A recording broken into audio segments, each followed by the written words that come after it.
Fala galera, sejam muito bem-vindos a mais um Clube da Bilheteria. Como de costume no domingo eu vou falar a respeito das principais marcas batidas e do top 5 do final de semana, focando na continuidade da liderança do filme Lilo e Stitch. Então, vamos lá!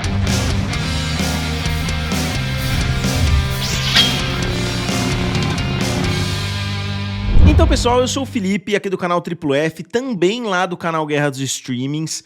O filme Lilo e Stitch tá indo muito bem nas bilheterias, o filme continua trazendo muito dinheiro, ele perdeu sim um pouco de força, eu diria que a marca de $1 bilhão não é tão óbvia quanto parecia, a gente tá vendo isso cada vez com mais frequência. O filme do Minecraft, quando chegou, parecia que o bilhão viria facilmente, acabou não chegando até a marca de $1 bilhão.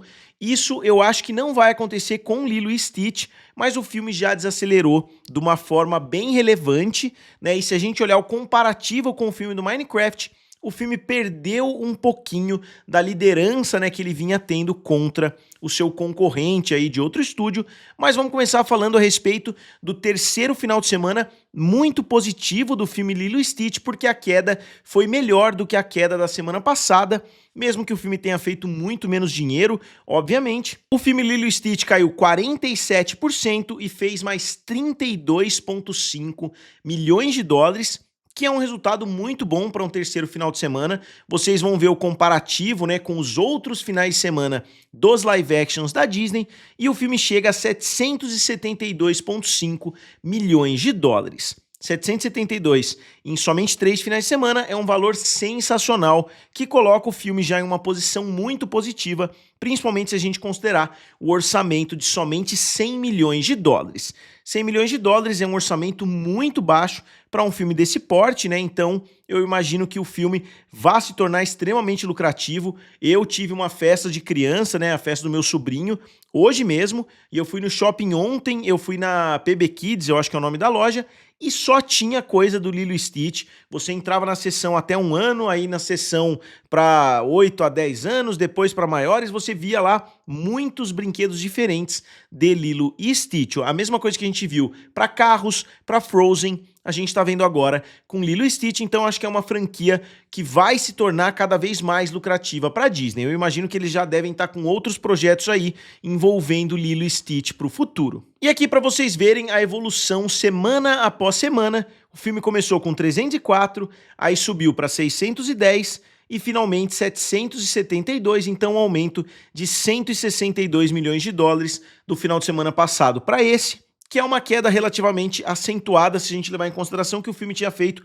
306 milhões nos 7 dias anteriores. E aqui a bilheteria do Lilo e Stitch em comparação com a animação de 2002, obviamente já bateu de longe, né, porque o filme fez 273 lá em 2002 com um orçamento semelhante, um orçamento de 80 milhões de dólares, e agora a gente tem Lilo e Stitch de 2025 fazendo 772 milhões. Então é um filme que caiu no gosto do público, né? Todo mundo que eu vi elogiou bastante. Eu acho que não tem ninguém hateando demais esse filme, o que tá levando o boca a boca a ser positivo, mesmo que as quedas não tenham sido tão enxutas assim. As quedas foram relativamente acentuadas. No final de semana passado, se não me engano, foi de 57%.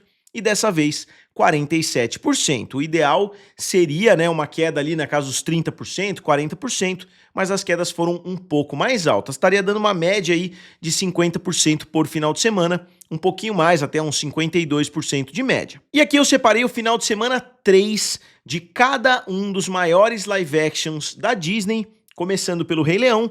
No final de semana 3 fez 38 milhões de dólares, A Bela e a Fera 45 milhões, Lilo e Stitch, 32 milhões, Alice no País das Maravilhas, 34 milhões, O Livro da Selva, 43 milhões, A Pequena Sereia, 23 milhões e Aladdin, 24 milhões. Então, se a gente olhar Alice no País das Maravilhas e O Livro das Selvas, a gente vê que esses dois filmes tiveram finais de semana de estreia inferiores e tiveram terceiros finais de semana melhores, então eles ganharam terreno conforme as semanas foram passando, enquanto Lilo e Stitch está perdendo um pouquinho de terreno. Novamente, isso é um dos argumentos, né, que dá pra gente imaginar um mundo em que Lilo e Stitch não bata a marca de $1 bilhão. Né? O filme, eu acredito que vai bater, mas não é mais uma certeza, né? Nunca foi, na verdade, mas eu acho que o filme desacelerou de uma forma um pouco mais rápida do que muita gente imaginava. Eu ainda apostaria que ele vai terminar em algo em torno de 1 bilhão e 50 milhões, alguma coisa nesse sentido. E o filme, ao que tudo indica, já estreou em todos os países. O último país que ele tinha para estrear era o Japão, né? Então não dá para esperar mais nenhuma injeção gigantesca, né, de bilheteria de alguns países, nada nesse sentido. Então, imagino que o filme já tenha, né, tido aquele grosso ali da arrecadação que ele teria. Então agora basta ele não ter quedas tão acentuadas a partir de agora para atingir a marca de 1 bilhão. E aqui os live actions versus os originais, né? Começando com Rei Leão, que fez muito dinheiro, os dois fizeram muito dinheiro. A Bela e a Fera, o live action fez muito dinheiro, enquanto a versão animada foi muito bem sucedida também, mas nada próximo do Rei Leão. Lilo e Stitch, também, né, 772 milhões de dólares até o momento. Alice no País das Maravilhas, 1 bilhão. O Livro da Selva, quase 1 bilhão de dólares. A Pequena Sereia, 569 milhões. E o Aladdin, 1,050 bilhão. Lembrando que Aladdin, antes da chegada de Rei Leão, era a maior animação de todos os tempos, em termos de bilheteria, com mais de 500 milhões de dólares. E aqui a gente vê que o mercado internacional deu uma saltada um pouco mais relevante, né? Como vocês podem ver, as estrelinhas aqui no final de semana passado estavam bem próximas umas das outras. Agora a gente tem Estados Unidos com 335 milhões e o mercado internacional com 436 milhões. Isso mostra que o mercado norte-americano deu uma desacelerada, enquanto o mercado internacional continua num ritmo um pouco melhor. E pessoal, só queria lembrar vocês que tá rolando a promoção de Dia dos Namorados. Então se você vai comprar um presente, ainda dá tempo. Eu comprei vários itens, eu tô pesquisando a minha televisão, como eu falei, eu vou comprar provavelmente através da Amazon, né? Então tem muitas opções bem interessantes, várias coisas que eu comprei, inclusive já chegaram. Eu comprei um presente para minha esposa e eu comprei alguns itens aqui para minha casa, itens de culinária e etc. Se vocês quiserem eu mostro para vocês.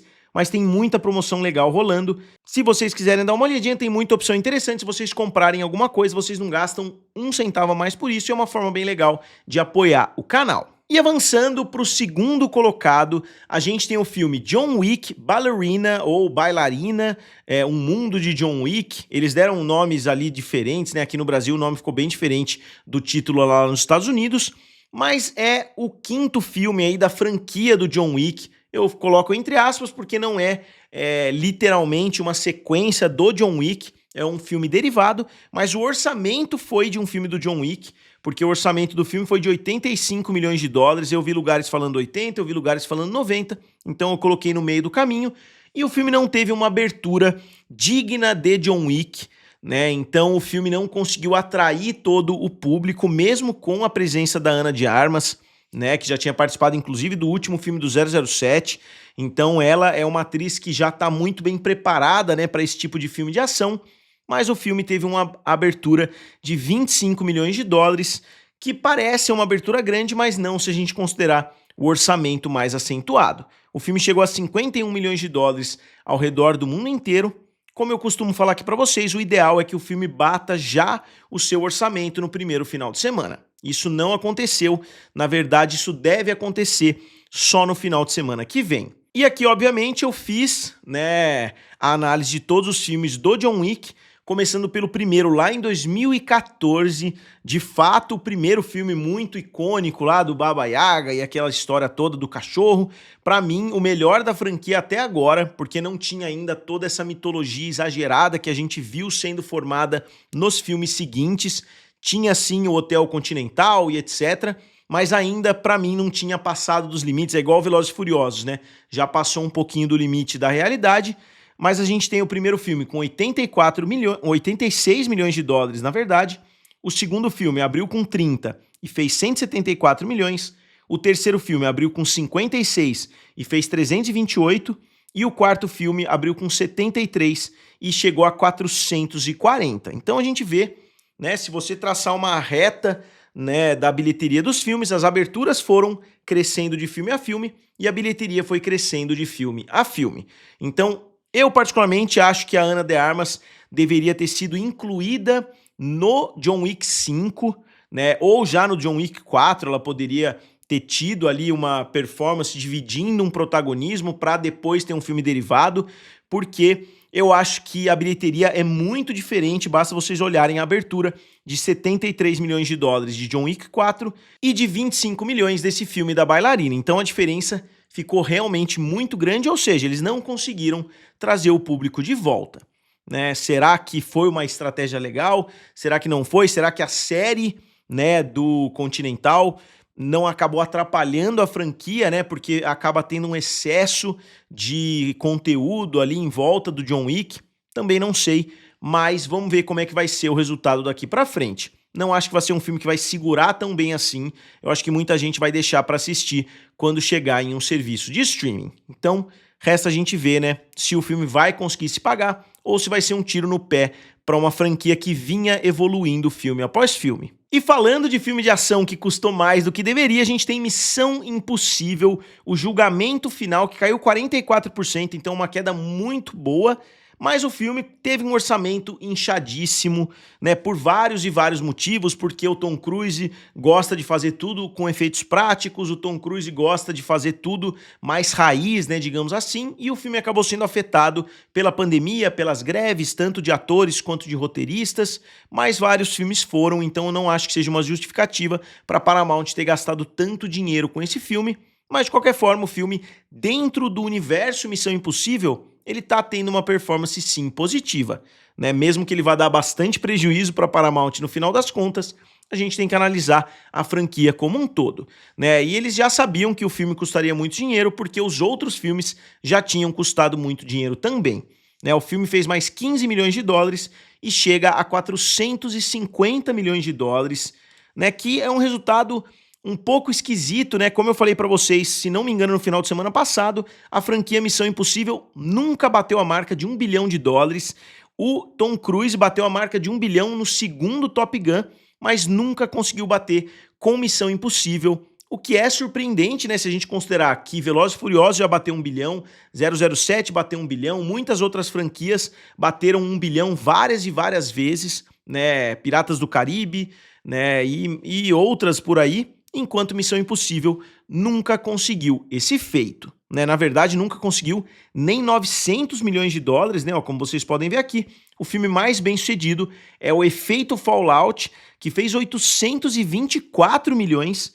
Então a franquia nunca chegou nem a 170 milhões de dólares de bater a marca de 1 bilhão.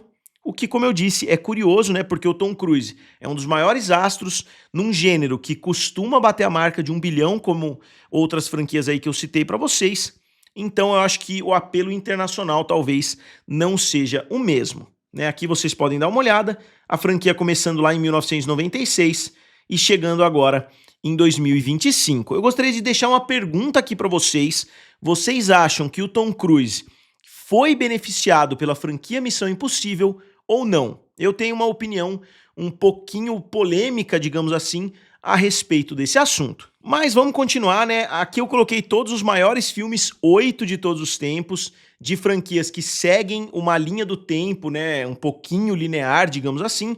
Começando com Harry Potter, que fez mais de 1 bilhão de dólares, 1,4 bilhão. Star Wars Episódio 8, 1,3 bilhão. Velozes e Furiosos 8, 1,2. Missão Impossível 8, 450 milhões. Jogos Mortais 8, 102 milhões. Star Trek 8, que não seria 8, né? Seria Primeiro Contato, 146 milhões. E Sexta-feira 13, parte 8, 14 milhões. Então, Missão Impossível é uma franquia que eu gosto, e eu gosto bastante, mas, como eu disse, eu tenho uma opinião um pouco polêmica. Eu acho que o Tom Cruise, ele é um ator gigantesco, né? Ele é um ator que já tinha muitos filmes bem-sucedidos. Como eu disse, Top Gun 2 foi o maior filme da carreira dele, e eu acho que ele é um ator de um potencial gigantesco, só que cada um desses filmes Missão Impossível tomou um grande tempo da carreira e da vida do ator, né, digamos assim. Ele quebrou a perna em filmes, então ele passou um grande tempo se recuperando. E se você olhar a carreira do ator, Eu acho que ele fez grandes filmes entre os filmes do Missão Impossível, mas eu imagino se ele nunca tivesse entrado na franquia, se lá atrás ele tivesse recusado o primeiro filme. Ó, não quero fazer Missão Impossível, eu vou fazer mais ou menos o que o DiCaprio tá fazendo, vou fazer um filme independente, vou fazer todos os filmes diferentes, não vou fazer muitas sequências. O que seria da carreira do ator se ele tivesse, digamos assim, 15 anos extras ali na carreira que ele perdeu, entre aspas, fazendo filmes do Missão Impossível. Então, eu mesmo sendo um grande fã da franquia, acho que ele teria uma carreira até superior sem os filmes Missão Impossível, se ele tivesse substituído esses filmes por outros. Vocês imaginem se o Leonardo DiCaprio tivesse deixado de fazer O Lobo de Wall Street, né, The Revenant e alguns desses filmes icônicos que ele fez, se ele estivesse fazendo uma saga de ação, filme após filme. Eu gostaria de saber, como eu disse, a opinião de vocês a respeito disso. Na quarta posição ficou o filme Karate Kid Lendas. Mais uma vez, cadê os fãs de Cobra Kai lá nos Estados Unidos e no mundo inteiro que não estão indo assistir esse filme? O filme despencou 57% mesmo depois de ter uma abertura bem fraca. O único ponto positivo é que o filme tem um orçamento baixo de 45 milhões de dólares. O filme chega a 74 milhões de dólares e ele fez mais 8 milhões nesse último final de semana. E o filme, pra mim, é o que tá mais mal sucedido depois do filme com a Hilary Swank, né? Porque a trilogia do Karate Kid foi um grande sucesso, mesmo que o terceiro filme tenha feito 38 milhões de dólares, só que o orçamento foi de 13 milhões, né? Então, para chegar no mesmo patamar, esse filme teria que fazer 120 milhões. Então, eu acho que o filme com certeza decepcionou, ainda mais considerando a popularidade que a franquia vinha tendo através da série de televisão Cobra Kai. E fechando o top 5, mais um filme, né, que já é bem distante aí numa franquia, que é Premonição Bloodlines, que fez mais 6,5 milhões, caindo 40% e chegou a 257 milhões de dólares, de longe o maior filme da franquia. Então só nessa tela a gente tem Ballerina, que seria o quinto filme da saga John Wick, a gente tem Missão Impossível 8, a gente tem o sexto filme de Karate Kid. Então vocês veem, né, como que hoje tá. E o primeiro filme, Lilo e Stitch, que é um remake, né, que não tem tanta criatividade assim, porque eles simplesmente pegaram a animação e transformaram em live action. E só mantendo vocês a par de outros filmes que já deixaram o top 5, tem o filme Tragam Ela de Volta, né, que é do mesmo do Raka Raka, né, dos mesmos diretores de Talk to Me ou Fale Comigo. O filme anterior fez 91 milhões, esse filme tá somente com 15 milhões. Então, em termos de bilheteria, dificilmente ele vai se pagar, porque em 2 finais de semana ele não conseguiu nem chegar no seu orçamento e talvez até semana que vem não consiga chegar à marca dos 20 milhões de dólares. O filme Sinners conseguiu trazer mais 7 milhões de dólares, continua sendo um grande sucesso, mas está desacelerando cada vez mais. E aqui, talvez pela última vez, todos os filmes do diretor Ryan Coogler, né, todos grandes sucessos. Depois aqui o Thunderbolts fez mais 5 milhões e está com 374 milhões, bem equiparado, né, com Sinners.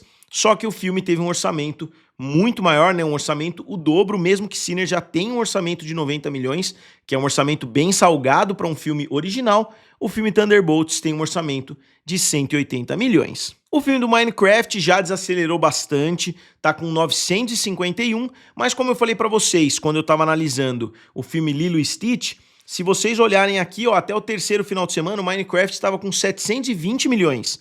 Então 720, o filme Lilo e Stitch está com 772. Então ele está exatamente com 52 milhões de dólares a mais do que o filme do Minecraft tinha até o mesmo momento de lançamento. Só que o filme do Minecraft chegou num platô ali em 950 milhões. Agora ele está caminhando bem devagar. Então mesmo que o filme Lilo e Stitch tenha exatamente a mesma corrida que Minecraft a partir de agora, provavelmente ele vai chegar mais ou menos na bilheteria cravada de 1 bilhão de dólares, porque ele está com 50 milhões de dólares a mais. Só que, se vocês olharem lá atrás, o crescimento do Minecraft da segunda para a terceira semana foi superior. Minecraft cresceu 170 milhões. Eu vou colocar aqui o do Lilo e Stitch para fazer o comparativo. Então, como eu falei no começo, existe a possibilidade do filme do Lilo e Stitch não conseguir bater essa marca da mesma forma que Minecraft não conseguiu. Aqui o filme da Angel Studios, né, o último rodeio, que chegou a 13 milhões de dólares, mais uma vez, a Angel Studios continua trazendo muitos filmes, e vamos dar uma olhadinha no final de semana passado, aqui no Brasil. Lilo e Stitch fez 41 milhões, então segundo final de semana sensacional, eu tô falando em reais, porque eu tô falando aqui do Brasil. Missão Impossível, acerto final, 6,3 milhões. Premonição, Laços de Sangue, 3,7. J-Hope on the Stage, com 2,3 milhões. J-Hope é um dos participantes ali do BTS, que é uma banda de K-pop, e a final da Champions League fez 1,2 milhão de reais. Então a final da Champions League eu nem sabia que você podia assistir nas salas de cinema, aparentemente você podia. Aí o top 5 no Brasil de 2025, Lilo e Stitch tomou a liderança, isso sem nem contar esse último final de semana, 122 milhões de dólares, Minecraft com 111 milhões, Capitão América com 62 milhões, Thunderbolts com 45 e Branca de Neve ainda se segurando com 39 milhões de reais. E avançando para o top 5 norte-americano, Minecraft ainda na liderança, talvez Lilo e Stitch nem consiga bater o Minecraft em território americano, 423 milhões, Lilo e Stitch 335, Os Pecadores 272, Capitão América 200 milhões e Thunderbolts 186 milhões. E o top 5 mundial, Nizza 2 com mais de 2 bilhões de dólares, Minecraft 951, Lilo e Stitch 772, Tang Tam 1900 453 e Missão Impossível 8 450 milhões. Então Missão Impossível 8 eu acredito que vai chegar acima dos 600 milhões até o final da sua corrida, ficando ali na terceira posição até o momento, porque depois ainda vem Quarteto Fantástico, Superman e outros filmes que podem derrubar ele mais para trás. E os estúdios, a ordem continuou basicamente a mesma, a Disney seguida da Warner, da Paramount, Universal, Sony, Amazon. A única diferença é a Lionsgate, que derrubou a Focus Feature. Então a Disney continua na liderança e continua expandindo a liderança com Lilo e Stitch. Então, como sempre, eu gostaria de saber a opinião de vocês, né, a respeito da continuidade desses filmes que estão sendo lançados, e eu gostaria de saber o que vocês acham do novo filme do John Wick e respondam a minha pergunta a respeito do Missão Impossível, né? Se vocês acham que foi uma boa jogada para a carreira do Tom Cruise fazer tantos filmes dentro da mesma franquia. Como sempre, eu gostaria de saber de vocês. Não deixem de dar uma olhadinha também lá na promoção da Amazon que tá rolando. Curtam o vídeo e se inscrevam no canal. Valeu! E nos vemos em breve.